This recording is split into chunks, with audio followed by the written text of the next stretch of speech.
وعدكم الله مغانم كثيرة تأخذونها فعجل لكم هذه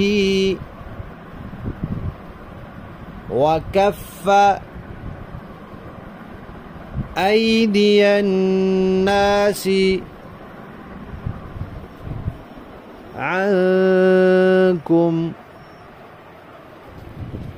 ولتكون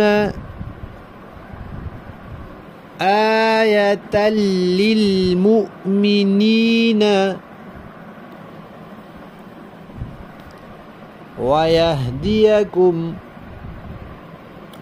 صراطا مستقيما.